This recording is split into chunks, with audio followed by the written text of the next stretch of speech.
Respect is something we tried to instill in our children when they were young. It had to be not only taught, but shown to be earned. I myself had to learn it as a child, but I never learned it from my parents. I was 11 years old, it was a very harsh winter, and because of the poor condition of the country roads, my father asked his best friend to move into our house for the winter. They put my older sister in my bedroom because her bedroom had two twin beds that he and I could use. One night I woke up and heard him and my mom in the other bed doing something. She saw me and told him to shut up, and I lay down and fell asleep. She was right, so I did. The next day I asked her about it and she said it didn't happen, that I must have dreamed it. 2 weeks later I caught them again, but this time in my parents' marital bed. The result of their relationship was my younger sister. My mother, to protect herself, made me the family liar. My father raised my half-sister as his own, but to numb the pain, he became addicted to whiskey. I learned quickly and firmly that for most people, the truth didn't matter. It mattered to me, and to this day, I hate liars. I don't condone them or defend them. To many who knew me, I looked like a complete moron at times. My only son experienced firsthand that not talking to me was the worst thing he could do in his life. Talking to his mother turned small problems into big ones. If she got to me before he did, they turned into emergencies. His mother knew what buttons to push, and it was a tough 2 years for him, but then he opened up to me. He realized that responsibility was a price he had to pay. He turned 16 this year and wanted his first car. He was the oldest of 3 kids.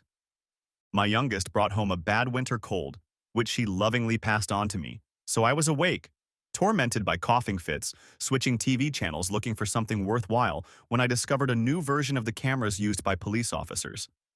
Using my cell phone, I texted my friend asking if there were models that could automatically forward the current video when it became full to a pre-programmed email address. 2 days later, he called and told me about a product that did just that, but didn't cost as cheap and only worked as intended if you had free Wi-Fi. 3 of these devices ended up costing me over $2,000. I had him deliver them to my office at work along with a new laptop I ordered for personal use. The advertising firm I worked for was responsible for overseeing all commercial shoots, which often left me in remote locations for days at a time. The main shareholders of the firm were identical twin brothers. Their names were Robert and Stephen Walker. Stephen was known as a gambler and had never married. We seemed to get along very well. I had worked for them for many years and was now earning a 6-figure sum, so life was working out fine for me. While I was away, if my wife needed an escort, Robert, who was gay, was the brother who stepped in. It gave him an opportunity to improve his public image. David Peters delivered them to me, showing up at my office on Friday afternoon with a few additional items to review. The first thing he said I needed to do was to set up an email address in the cloud to which the videos would be sent. So I created a new account just for that. The cameras were no bigger than a diamond stud. They are all motion activated, so one was built into the earring. They could run for up to a week without needing recharging, which was done wirelessly when a signal was detected. All she had to do was take them out and put them back in the box. Each camcorder had its own identification number, and she presented it to everything they sent. He asked why I needed them. I explained that my intuition was telling me something was wrong, but I didn't know what. I wanted to see for myself if my stomach was wrong. Sunday night, I was scheduled to fly out for another trip. On Sunday, I handed Deborah, my wife of almost 18 years, her present. Diamond earrings that dangled from a stud. She loved them and promised to wear them the whole time I was gone. Before heading to the airport, I stopped by the office to buy a few necessities. This gave me the opportunity to leave a note in both of my boss's offices that I would call them if there was a problem. I installed one camera in each of their offices to provide a continuous view of their desk. Both cameras were directly connected to the sources they needed. I flew from New York to Whistler on the west coast of British Columbia because we had a 2-week shoot scheduled for a new ski board commercial. Fortunately, there was still snow on the upper peaks. I'm not a very large man, only 5 feet 9 inches, 166 pounds with a 32-inch waist. Deborah always says I should wear socks for boys 3 to 9. Her wrist was thicker than mine. We were both the same height, so around me. She never wore heels. She had a decent rack, but anything more than her mouth was out of reach for me. With her long blonde hair, she attracted the attention of many men, but always blew them away. Our life when I was home slowed down but was still fairly regular, and it seemed that our children were taking the example of her half of the family, so I had no reason to doubt that. As a precaution, and because we live in the city, we agreed to have our kids' DNA tested. We also fingerprinted them in case anything happened to them. On Wednesdays, while I did karate, she went to the theater, and the rest of the time we spent all of our free time together. Fridays we went out to dinner and dancing because we both love to dance. Weekends, when possible, we devoted to the kids. Deborah had her own interior decorating company that brought her a good income, and she used an answering service when she wasn't home. There were times when we were both busy with work and were away from home. Both our parents came to the rescue. As a result, our children have developed deep relationships with both of them. On Monday evening, I started going through the information sent to me, sending daily updates on the laptop provided by the company. Then I opened mine and discovered 3 sent messages. The first one that caught my interest was about a fight between Stephen and Robert. "I've had enough," Robert said. "Being your muse so you can entertain Deborah is no longer interesting. God, if Glenn ever finds out, we're finished. He's doing the work for 3, and without his abilities, we'll lose millions. Do you know how many clients we'll lose if he goes to our competitors? You have to stop this now." "I can't," Stephen said. "I love her, and according to Deborah, their 3 children are mine." "Jesus Christ, you're an idiot," Robert said. "I'm going to go to our corporate lawyer and ask him what we should do to protect the firm. If the truth comes out, we're all screwed. Glenn will destroy us all, and he'll have every right to do so." I went to the bathroom to throw up. I called my older cousin Gordon, an expensive divorce attorney, and dragged him out of bed. Let's just say he wasn't impressed when I told him what I had learned. He told me to send him all the videotapes I had received, and he would start taking action on his end. The first thing he wanted to do was to get a sample of Stephen Walker's DNA. The videotapes themselves couldn't be used, but the transcripts of the conversations could be used. He asked me to send a copy of my firm's personnel manual to his office. He asked me to find a notary public to fax him a power of attorney. Tomorrow, I'm going to involve the private investigator we're working with. They'll find out when, where, and how. It's a good thing you're in Canada. If you're not around, it'll be easier because their guard is down. If all goes well, it would be a good idea to socialize with them before you return. I replied that it should be in a little less than 2 weeks, but it might take longer. The next morning, I called my assistant who was handling everything during the shoot.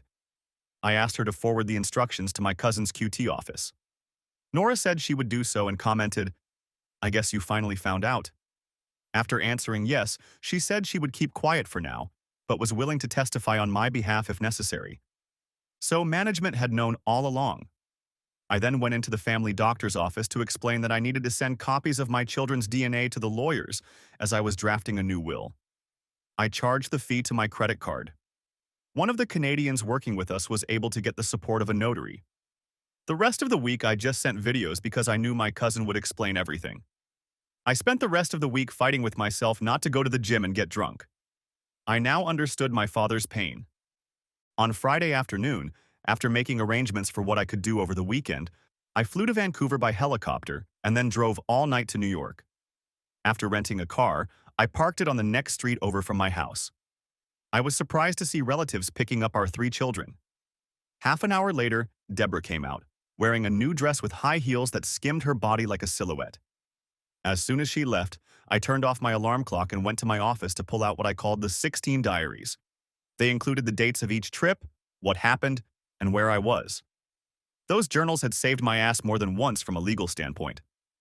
An hour later, I was at Gordon's house, sitting in his kitchen discussing what he had learned. A DNA sample had been taken from Steve, and we were waiting for the comparative analysis to be completed. They had also discovered the penthouse that the two had owned for 22 years. The neighbors thought they were a civilian couple, and he had proof that they were both there so regularly that the neighbors thought they worked weekends and nights. They had a house cleaning company come twice a week. He had an affidavit proving that they had been a civil couple even before we met. Her firm's only client was a limited liability company that sold and bought inexpensive apartment buildings, then remodeled them, and sold them to new buyers at inflated prices as furnished apartments. This firm was wholly owned by Stephen Walker. The company's tax records showed that Deborah was making over $500,000 a year after expenses, but was extracting less than $80,000 for herself. My children may not have been mine, but were they Stephen's? That remained to be seen. Since Deborah was playing me, had she done the same to Stephen? Gordon told me that my mother would be picking up the kids the following weekend because I wouldn't be home until at least Monday. We agreed to burn the bitch, her lover, and company. When she is in her primary residence, their penthouse, I will take everything from the house that I feel she is entitled to. I told him I'd be flying in Friday night. He canceled all the cards in both names and emptied half of our accounts until they were frozen by court order the day I got home. I flew back to Canada to finish filming, working twice as hard. Robert Walker met me at the airport as I was getting off the plane Saturday morning. He was surprised that I had finished filming early and was puzzled as he couldn't understand why our meeting couldn't wait until Monday. I had the company laptop with me. Over a cup of coffee, we discussed the trip and what the editing department needed to do. While we were sitting there, a gentleman approached us and asked if he was Robert Walker. Robert confirmed his identity, and the man said, "You have been served." Before he could utter a word, I handed him my laptop, company keys, credit cards, and pulled my resignation letter from my jacket. Then I explained that his brother and my wife had also tendered their resignations. His face turned white, and he asked how bad it was going to be.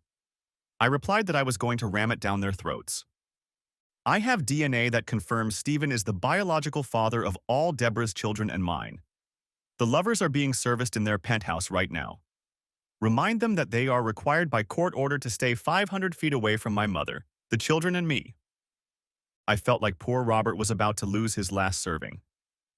I got up and started to leave. Robert lashed out at me in a rage. Before airport security could get to us, he was on the floor with blood running down his face. He would have ceased to be handsome were it not for the large medical expenses. My mom and kids met me as I pulled up to the house and opened the garage door. It was difficult to inform my two daughters and their brother that I was not their biological father. The mom lost her temper when I told them that their mother was now with the man who had become their father in their love shack. I told them that their relationship has lasted longer than your mom and I have been married. For now, you will live with me until the court rules after you have all been interviewed. The court will look at all three of your parents' relationships with you before making a decision. All three of us were devastated, and so was I. Nuts! My mom heard someone trying to unlock the door and went to open it.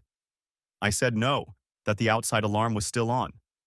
Then I called the police, explaining that I wasn't supposed to be home and that someone was trying to break in. They said they were already responding to the silent alarm. That's when I sent the kids upstairs. They managed to open the front door. Stephen was kicking out a window in the massive metal door, putting his hand through the door and trying to unlock the chain lock when the police showed up. Having apprehended the intruders, the policeman knocked and introduced himself. When I opened the door, I saw Stephen and Deborah in handcuffs sitting in the back seat of the cruiser. When he said she claimed to live here, I handed him a copy of the restraining order that had been served this morning. He smiled and said, "I guess they're both going to jail until they meet with the judge." My mother finally admitted that what she did to me years ago was wrong. It took her seeing what I was doing to realize the real cost. Not me, but her grandchildren. "I'm no better than Deborah," she said. "Your father forgave me, but he was never the same. If he hadn't died in an industrial accident, I can't say we wouldn't be where you are now." The photos of Deborah and Steve made the front page of the New York Post on Sunday morning as they were being led to the police station. I told the reporter at the court hearing the whole picture of what was going on. I stated that I had been forced to resign from the firm because of Stephen's long-term relationship with my wife. This will be released to the press on Monday. The DNA comparison report between my children and the Walker brothers proved their parentage. She liked the fact that the president of Walker's advertising violated his established moral code by interfering in my marriage. It was up to the board of directors to decide the matter. Carl and Carla Matthews, my children and I shared a late Sunday dinner at a local restaurant, after which they followed us into our home. Their grandmother put my daughters to bed so my father-in-law and I could talk in my home office. "Dad," I said, "Deborah and Steve's relationship started before I even met Deborah. I found out about their relationship when I was in Canada." I then showed him a video clip of Robert and Steve talking. He shook his head in amazement. It was clear to me that he had no clue about anything. I then showed him the purchase documents for the penthouse, which were filed 2 years earlier than the date of our marriage.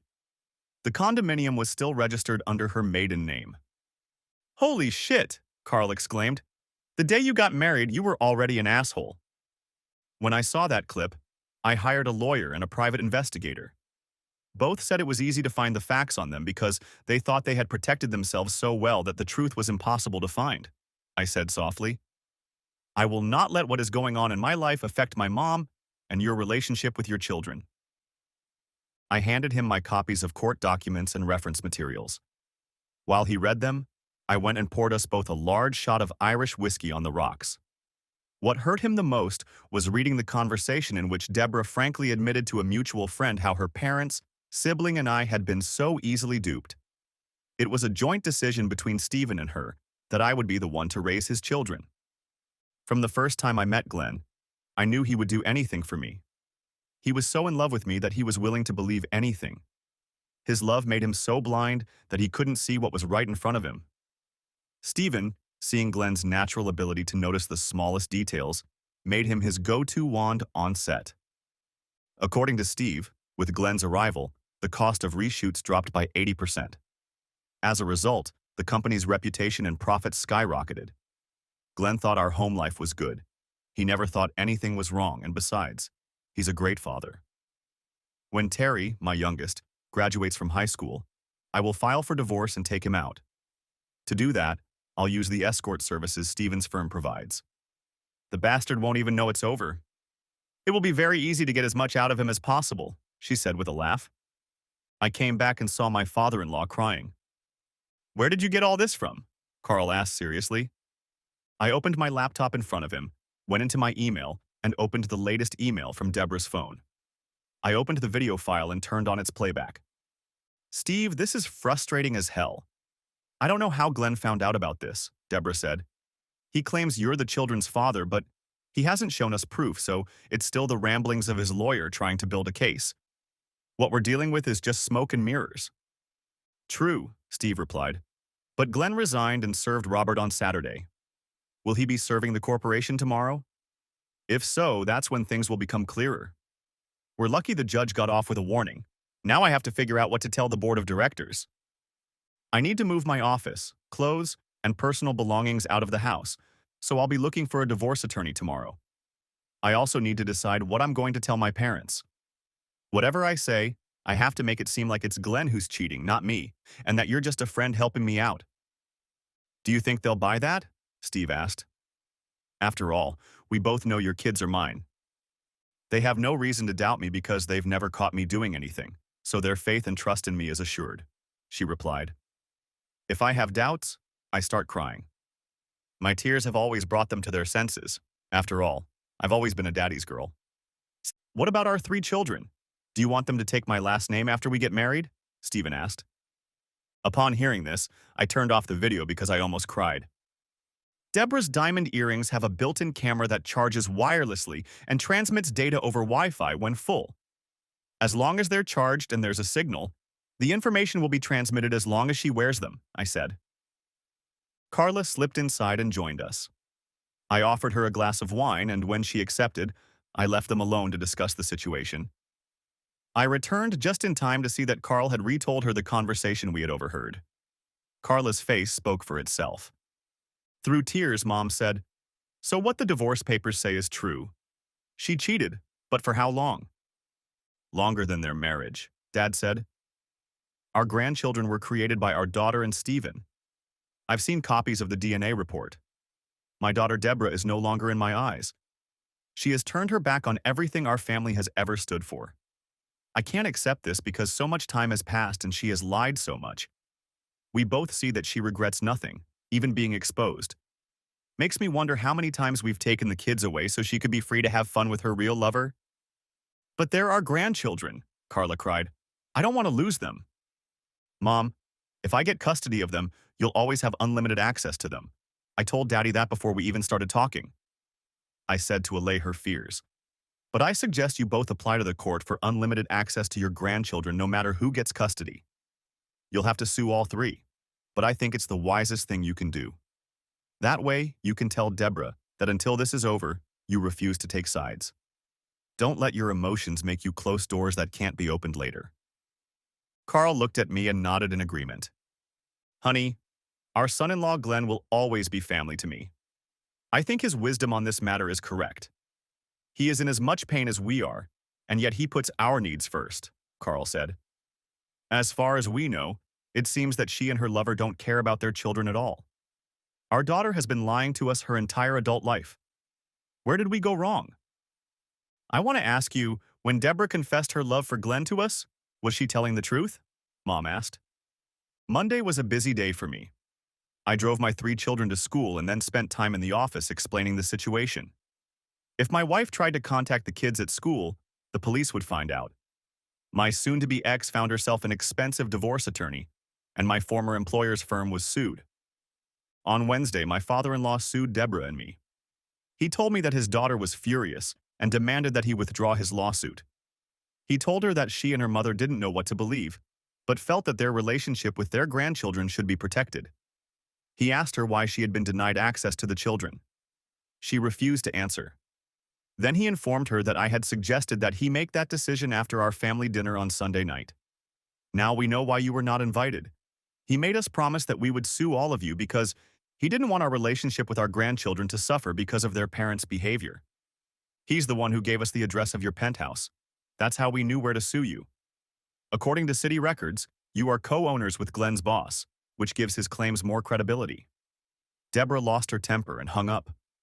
This conversation told him a lot because, as human beings should, when confronted with the truth, most will run away. Fortunately, Friday was the last school day before spring break. So the in-laws, my 3 kids, my mom and I went to Disneyland for a week, leaving on Saturday and returning a week later.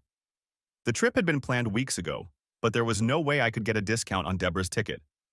Gordon got Deborah and her attorney to sign a contract for her share of the house, in return for her corporation paying a portion of the house expenses while we were married, and for her to believe that it would not be used as marital property in a divorce. She did not realize that her corporation would become one because she operated it from home, and her legal address was our residence. Walker's Human Resources Department accepted the terms of my termination. Thus, until my sick and vacation days were over, I remained an employee of the company. This gave me until the end of June to figure out what I wanted to do.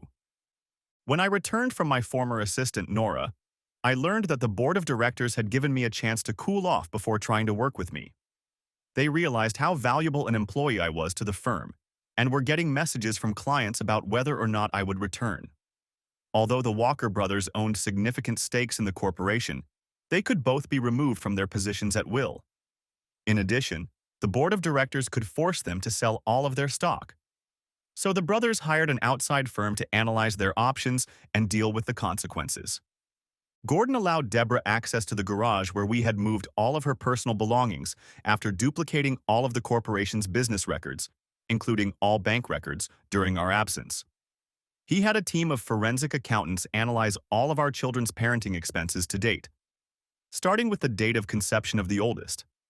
Using a semi-annual interest rate, he divided the cost of each year by 3 and calculated the cost of Steve Walker's participation in my cuckolding, doubling it for unwarranted stress and suffering, and then added interest to bring it to its present value. A second lawsuit was filed against him for alienation of affection. I also sued both brothers for interference with the marital relationship. Against the wife, I used the ground of adultery. The kids had just gotten home from school when there was a knock on our front door. It was a social worker checking out a complaint about me not watching the kids. I learned that the call came from my soon-to-be ex's lawyer. My son led her into the kitchen where she caught me and my daughters working together to prepare dinner. She smelled a roast cooking in the oven. When she explained why she had come, I told her to rummage through the cabinets, refrigerator, and freezer while I peeled potatoes. After complying with the request, I offered her a cup of coffee and pulled out a couple large mugs. "Miss, I'm sorry, I didn't catch your name," I said. "This is Tricia Marsh, Mr. James," she replied. I asked her to call me Glenn, and then suggested that if she had time, she should interview my children right now, since I assumed it would be court-ordered.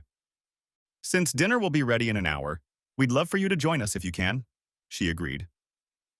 My son Carl led her into the room and they talked while Tina and Terry helped me. After a good dinner, Trisha talked with my daughters for a long time afterward. Carl and I did the dishes together. None of the kids had done their homework, and I had to write them notes explaining why if anyone asked. Finally, Trisha and I were able to talk alone. The first thing I did was show her Stephen and Deborah's chat room. For over 16 years, you never guessed anything, Trisha said. They had it all planned out. Apparently, she wanted kids and he didn't, so they picked you to raise his kids. That's roughly how I envision it, said I. Makes me wonder if I even knew the woman I was married to. I'll add to my notes that the marriage itself was a total lie on her part. The fact that the two of them planned the whole thing together makes you question whether either of them even loved children, Trisha explained. They think the children and you are just an inconvenience to them that they have to circumvent. Your wife's attorney is trying to give the impression that you don't care about your children. Everything I have seen and heard in the last few hours disproves that fact. I was surprised to hear that you revealed to them that Steve is their biological father. It's nice to see that all three have made it clear that they want to stay with you. Are you listed as the father on their birth certificates? Yes, I replied. Will that be important? Very. It proves that you didn't know and acted like the children were yours all along. It will be important to the court when the custody issue is decided, Trisha said. I will give you my email address so you can send me that clip because the judge will need to see it. Seeing situations like yours makes me realize once again why I never got married. I can't change the past, I said with a smile. Besides, I love my children regardless of who created them. They may not have my genes, but everything else about them is me. I like the way you look at it, Trisha said. I'll have to research your future ex's house and interview them both. But right now, the deck is tipped in your favor. The judge will take into account this point I wrote down in my notes for the report. I wrote that Glenn Allen James was chosen by Deborah because he was good enough to be the father of her children, but not good enough for her to let him be a father. Mr. James obtained legal proof that Mrs. James was in a common law relationship with Mr. Stephen Walker before and during their actual marriage. We chatted for another couple of hours, keeping up a casual conversation, and promised to keep in touch by giving each other our cell phone numbers. It surprised her that Deborah hadn't contacted the children since the day of the application. She recorded this fact in her notes. I later learned that on the way home, she called a detective she knew and asked him if a crime had been committed. He said there had been a crime, but he thought he should contact the prosecutor's office to see if they would be willing to prosecute. I was fortunate that the following year was an election year, and the district attorney ran for office. At the time, I didn't yet realize how big a storm cloud my situation had created. Yet, I woke up Tuesday morning and got busy getting the kids ready for school. I was surprised to read that Trisha wanted me to send the video clip I showed her to the ADA. I did better than that. I emailed him all the clips and told him I would send him the rest. It took about 3 hours before he got a response. I was surprised when he called and explained that he had gotten a court order last night for wiretaps, etc. So what he got from me could legally be used in criminal court without releasing my name. A very important point was that all the clips I had came from an email address. This gave the impression that it was all coming from a third party. He was going to build a case to charge them both with extortion, one charge for each year they defrauded me and my children. I hoped that the charges would be filed before I had to go to divorce court. When the kids got home, we ordered pizza and had an early dinner because I wanted to watch the local evening news. The local CBS affiliate showed everything. Deborah and Stephen were taken in for questioning as soon as they left the restaurant after dinner. For the next hour, I answered the phone and explained that I had no idea what was going on.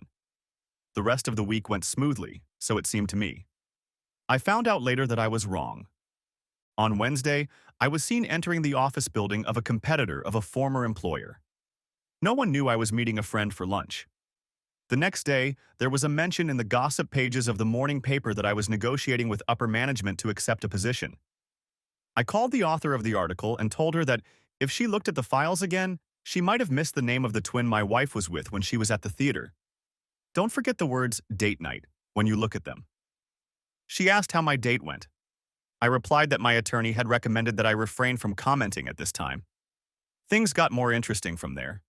On Friday morning, I dropped the kids off at school and was just getting back to our family home when Deborah got out of the car and I prepared to pull away from the curb. She was dressed in a t-shirt and blue jeans. Her face looked sad and drained. She wore no makeup, which was surprising. She never went out anywhere without eye makeup. Seeing her like that reminded me to check my new computer and see what the cameras had sent me. I walked to the curb. Glenn, Deborah said, my parents won't even talk to me. They told me not to contact them until this mess I made for myself is resolved. My siblings have told me the same thing. I want to be able to see my children. Why? I asked. As far as I know, you didn't even call them? I called them that first Sunday. They all said they didn't want to talk to me and hung up. I guess they had cooled off by then, Deborah said. I have a lot of explaining to do. I'll have my attorney talk to the judge and arrange for supervised visitation. Nothing else, I said coldly. I'll also inform him that you violated the court order. Thank you, Deborah replied. You and I will need to sit down and talk things over. We don't have anything to talk about. We can irrefutably prove that the only reason you married me was because Stephen didn't want to step up, to take responsibility as a man for raising his own children. As a result, you needed to find a sucker to take on that responsibility. That's why you both chose me, I said sternly. Our entire marriage was a lie. It was meant to be. No man would ever do what you did out of love. How much have you both laughed at me? I suppose you are to be congratulated, since I hear that Steve and you are going to get married as soon as we are divorced. Not a single expression changed on her face during my entire tirade. Her reaction to my comments spoke volumes. We're not together. Steve had to find a new place to live. We were both served with a court order requiring us to have no contact with each other while being questioned by the detectives until they completed their investigation. For now, he had to move into a hotel, Deborah said. My lawyer messed up when she filed a complaint against you with child services. They questioned us. The condo management is demanding that we sell the condo. The kids and I were interviewed on Monday, I explained. The interviewer interviewed us privately, so I have no idea what they told her. The kids are of the age where the court will allow them to decide for themselves who they want to live with. They will be living with your parents this weekend. Without saying goodbye, I turned and walked into the house. Grabbing my laptop, I headed into the kitchen. Brewing a new batch of coffee, I opened it up. I found that a lot had happened since Monday. The HR representative had used Roger's office to interview upper and lower level executives. It was sad to learn how many were laughing at me behind my back. Many were fired without explanation. It would have been a goldmine for both my attorney and the prosecutor's office. It seems Stephen often used bribes, promotions, and blackmail to keep his relationship secret. It was all a criminal offense. The board and CEO met late Thursday night when most of the employees had gone home. The board was fully briefed on who knew what, when it was done, and why it was done. Even former employees were interviewed. They discussed what to do with Stephen and Robert. Stephen was finished as president of the firm, and Roger needed to be forced out. The HR director told the CEO that I had been seen entering the commercial building and that, according to her reliable sources, gossip columnists, I had been contacted by a competitor. The CEO smiled and said, "But can they offer him the position of president?" The HR person picked up the phone and explained that she was on her way to see if Nora was still employed. The CEO asked why. Nora was Glenn's assistant.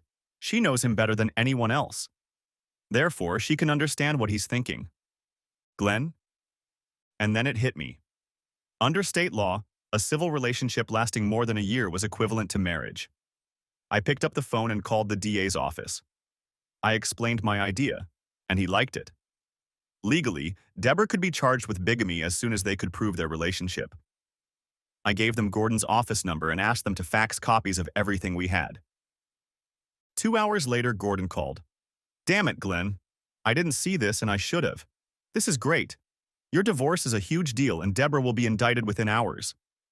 George Davidson, who is heading the DA's investigation into the two men, said, "You brought it up yourself. I'm withdrawing your divorce case. Instead, we're filing for an annulment because legally she was already considered married." "All that's left on my end is to settle the details," I said. "Even that won't be difficult while Deborah's in jail." Gordon laughed. "It's funny how they've gotten away with all this scheming and planning for so long.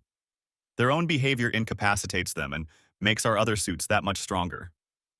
Speaking of which, wait until I email everything I have backed up. Call the DA's office and see if the wiretap permit can be renewed. If so, it will save me thousands of dollars," I said.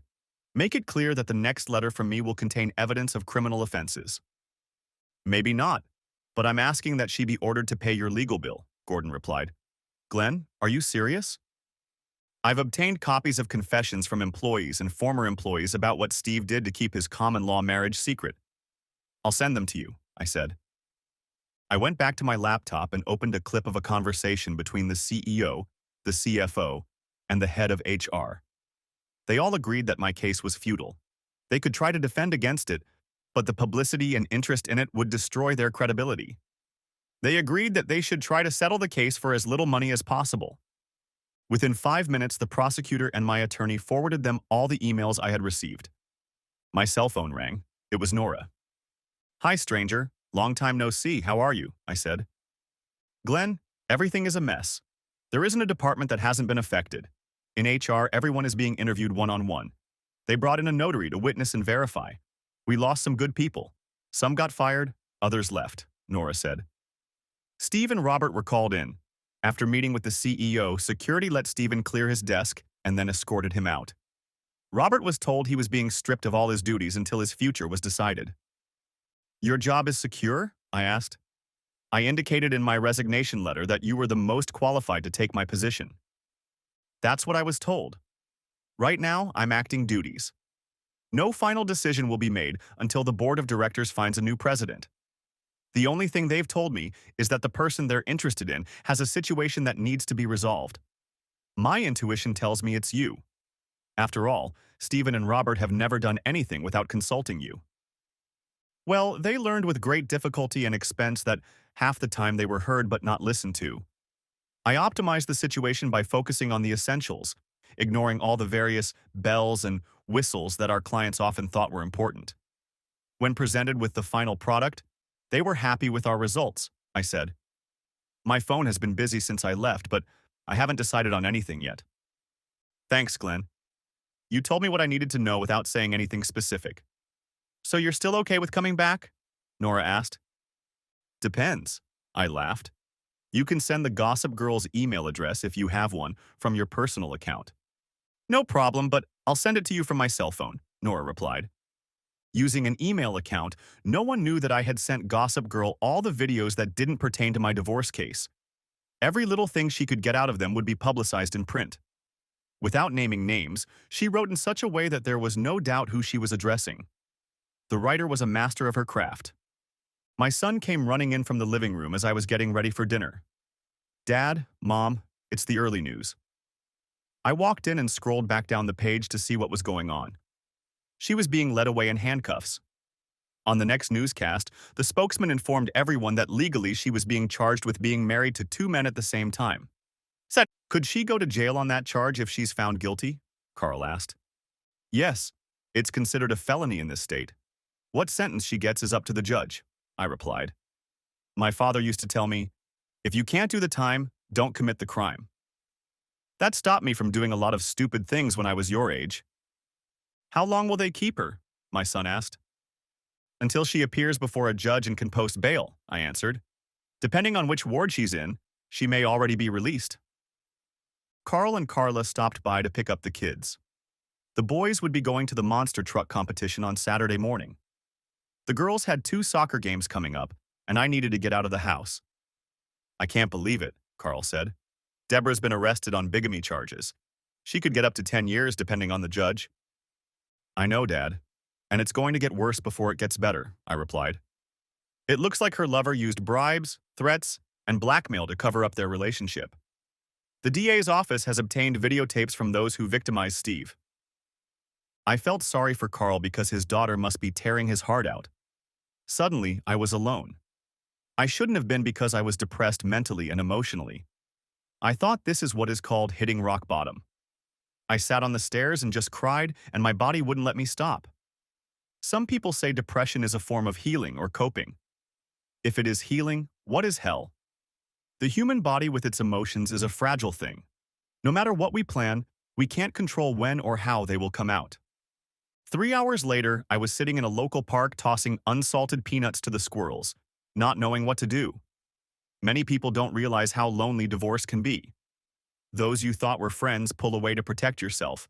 Others pull away because they don't know what to believe. And then there's the new difference between being single and having all your friends married. Being single meant that in many situations you no longer fit in with society. I was lost in my thoughts, completely oblivious to everything around me. I didn't see or hear the man who sat down on the other end of the bench. I saw you sitting there, and I watched you for a while. It became painfully clear to me that squirrels seem to have become your best friends. I wondered if it had affected you and how you were dealing with Glenn. I guess I found out, Trisha Marsh said. The blues suck, don't they? You have to find your own way to get rid of them. Easier said than done. Divorce, from what I understand, is something you have to go through alone. Most of your friends avoid you like it's contagious, I replied. Come on, I'll buy you coffee, Trish said. No business talk, okay? I agreed. After hearing that Trish was off to do her weekly shopping, I joined her. It was interesting to learn her tastes in food. She bought mostly frozen fast food for herself because when she had no one to cook for, she lost interest. I knew that was the case with my mom. The problem was that their diet suffered along with it. I had my own cart and she watched me pick up groceries. As we approached the deli counter, I asked the clerk for 12 fresh wontons and a quarter-pound of roast duck. I hope you like wonton soup, I replied, because that's what I'll make for dinner, if you agree. I don't mind since we're only a block or two from my apartment, Trish said. After washing the vegetables, she watched me cut them into equal portions. I told her I was using chicken broth because the wontons I had gotten had more pork than beef in them. In the same manner, I chopped up the pre-prepared duck. She took out 2 pots. In one I poured water and some salt, and in the other I poured broth. Once the broth boiled, I added the corn, water chestnut spices, and the duck. The red, yellow, and green peppers and snow peas I left for last. Once the salted water came to a boil, I added the wontons to it to cook. Before draining the water from the wontons, I added fresh vegetables to the soup and then topped the soup with 2 drops of soy sauce. After tasting it, I added some garlic powder. Finally, I added the wontons to the rest of the food and gave them time to absorb the flavor of the soup. Then I served it on the table. As soon as Trish tasted the first spoonful, she was already excited. I had made enough for several bowls and figured she could heat up the leftovers. During our conversation, she learned that I prefer to make wontons in large batches and freeze them. Another trick I explained was to use a little less broth and add cornstarch as a thickener to turn the dish into a stew that could be served over rice. When she found out how little I had spent, she was shocked. I left her house in a good mood. Trisha accepted me for who I am. Surprisingly, it was what I needed all along. Recognizing who you are helps you go a long way, and today it moved mountains. While reading the Sunday morning paper, I noticed a 2-page article in Gossip Cop about the former president's constant attempts to maintain power and control over his personal situation. This included everything from promotions, blackmail, and bribery. The article ended with the question, is this being investigated? If not, why not? I wrote Trish and asked if she wanted to come to Coney Island with me. She said yes. On our first date, we acted like teenagers. I asked her why she never got married. She explained that her career had always gotten in the way, and the fact that she had been called out too often had severely damaged the relationship. I understood her on both sides because my career was affecting me. My in-laws and children were surprised at my good mood when I met them for Sunday dinner. They all remarked that they hadn't seen me this happy in weeks. Monday morning, Nora called and informed me that I should expect a surprise visit from the chairman of the board of directors as they begin the dance to bring me back. The article that appeared in the Sunday paper helped make that happen because everyone knew who she was talking about. Nora informed me that the board was going to go to court to get a court order to force Steve and Robert to sell their shares as they were refusing to do so since they were no longer employed. Unexpected was a call from Deborah, who asked if we could meet privately in a neutral location with no cell phones. I asked her to give me 10 minutes to think about it and call her back. I called Gordon, who told me that sometimes the best place for a private conversation is in the middle of a crowd where people can move around freely. I ended up meeting Deborah at the Nathan's hot dog stand in the park at 1 o'clock in the afternoon. We found a bench to sit down. We pulled out our cell phones and turned them off, leaving them in plain sight. What do you need, Deborah? I asked coldly. I need to know if you know who's doing this to Steve and me, Deborah said bluntly. Gossip Girl is pressuring the police, almost directing them. Steven's corporation that he founded kicked him out. Robert thinks he was kicked out too, and now you filed for an annulment. Well, Steven's problem comes from the board of directors, I believe. I have been informed that he is the source of the information the police receive. Because of this, they are able to discover facts and witnesses to events, I said. I can't discuss anything about our situation because my attorney doesn't want me to. Then why did you agree to meet with me? Deborah asked. You know we dug ourselves a huge hole. I was informed that late last week Ms. Marsh took her report to court. We were told that all the children want to stay with you. Given what Stephen and I are facing, I have to agree. Another attorney says I could face a lot of jail time if the judge hearing the case agrees that, legally speaking, I was married to Stephen. In his opinion, the question of whether it is a marriage comes down to interpretation because he does not have a marriage certificate. I need to be able to tell my 3 children that I saw you today, I replied. They'll be asking my opinion on how you look.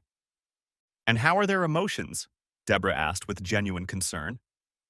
They have their moments. At times it's bad because I can't explain or answer their questions, I said. What questions? Deborah asked, looking for a way back into their lives.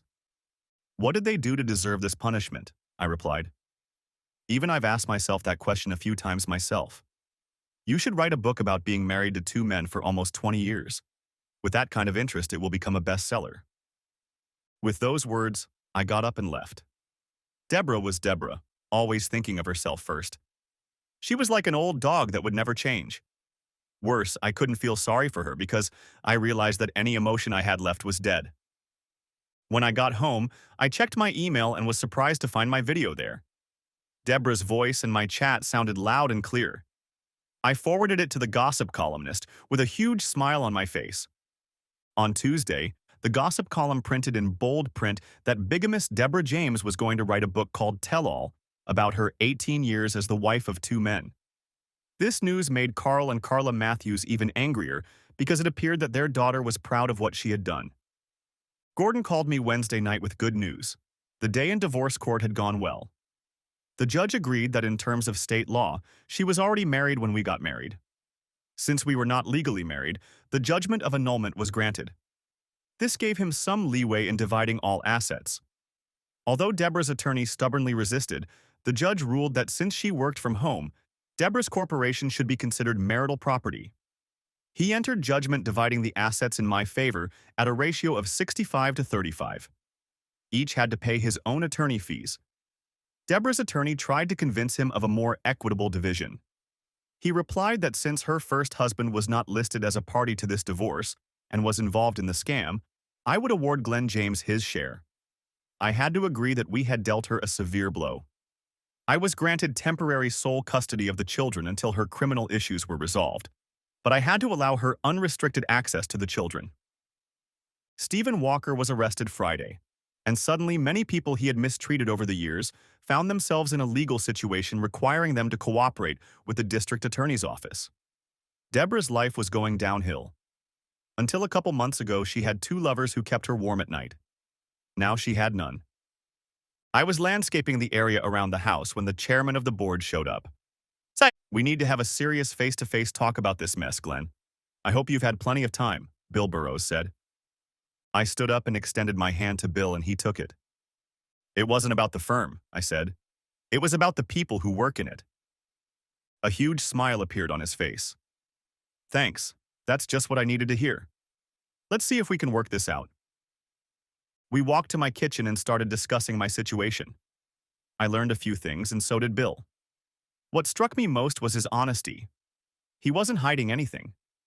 It was good to hear that after suing to force them to sell their controlling interest, they had agreed to exchange it from common stock to preferred stock.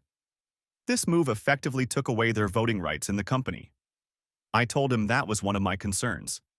He analyzed each layoff individually, explained the reasons, and talked about the people who had quit.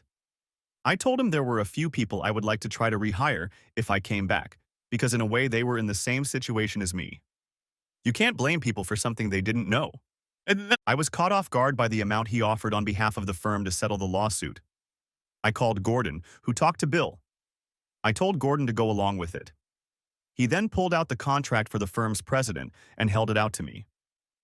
I know you won't do anything until your lawyer gets a paycheck, Bill said. While you're waiting for it to be ready, review this. I think you'll be more than satisfied. When he left, I was surprised at how much time had passed. We had talked for over 3 hours. I called Trisha, hoping she wasn't busy today. She wasn't busy. I asked her if she wanted to join my family for a holiday dinner. What are we celebrating? She asked. My divorce, getting custody, settling a lawsuit against my former employer, and my eventual return to work. She agreed. I called the restaurant, which had a small private section, to see if it was free. It was free. I made a reservation for 8 o'clock that evening. I called my in-laws, my mom, my sister, and her husband, and they all agreed to come. I told my sister to bring the kids. I called Trisha and let her know I would pick her up at 7. On the way, we stopped at Trisha's house so I could buy a mix of red and yellow roses with ferns in a charming vase, to thank her for all she had done. The rest of the drive, the kids teased me without malice for having a crush and discussed what they liked about her. I left the kids in the car and went up to her apartment myself when they let me in. Trisha loved the flowers and she looked amazing. Trisha Marsh was wearing a beautiful yellow dress the color of early summer. Her blue eyes sparkled with wonder. She had prepared herself to make a good impression. And she did. Since you brought flowers, Trisha giggled, does that mean you consider this our first date? I didn't know what to answer and stuttered as I tried to speak. Trisha smiled and took my hand. Snip. It's been a while since I've made a man lose his breath, Trisha said with a smile. I'll take that as a yes. To this day, I can't forget that moment. We got in the car, the kids were telling her about me winning custody. I told her who else was coming to the party. Trisha replied, wow, I'm meeting my family on our first official date. Tammy, my oldest daughter, who took her maternal grandmother Carla's example, said she really liked the flowers my daddy had bought for her. Then Trisha showed her a picture of them, and it became her home screen. Because of traffic, we were 10 minutes late.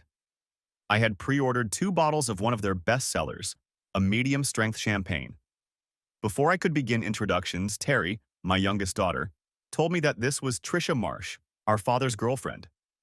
Trisha and I burst into laughter. That set the mood for the entire evening. At dinner, I explained the court decision and its rulings to everyone. Then I talked about the pending settlement of the lawsuit against the firm and the fact that Robert and Stephen Walker had been removed from their management positions. The final piece of news was that I had been offered the position of president. Trisha explained that she was the social services representative called in to verify a complaint against me, and that's how we met. Carl stood up with champagne in his hand. After all you've been through, Glenn, Carl and I were afraid you'd cut us out of your life. Instead, you made us closer. Congratulations. You've finally gotten the respect you deserve. Thank you, Glenn, for being who he is, and Trisha for making him smile again. As we were getting ready to leave, Carl pulled me aside and told me we were taking the kids for the weekend. We'll use our keys to stop by and pick up whatever we need. Don't waste time looking back. Start building your new life. I asked Trisha if she liked to dance, and we hit the road. I dropped her off at 3 in the morning, arranging to pick her up at noon. We ended up spending most of the weekend together. Monday morning, after walking the kids to school, I took my first look at the offer. It was more than double my previous salary, had built-in stock bonuses if certain conditions were met, and a signing bonus that gave me 2 options, cash or common stock. Bill had already signed it. I called the business attorney and made an appointment to go over all the legal terms and make sure I hadn't missed anything. Sitting at 10 in the morning while I was doing laundry, there was a knock on my front door. When I opened the door, I was surprised to see a short, petite Oriental woman. My first thought was that the last thing I needed was Jehovah's Witness at my door. Her name was Lynn Wong, better known as Gossip Girl. After introducing myself, I invited her in. Coffee or tea? I asked her. She replied, if you have a nice shot of gin, that would be fine. A little early for me, I thought, but that's okay. I brought her 1 shot and, like a gentleman, joined her, sipping my beer. Sorry to bother you, Mr. James, she said, but I want to show you the video. Telling her to go ahead, I found out that it was a conversation between Deborah and me.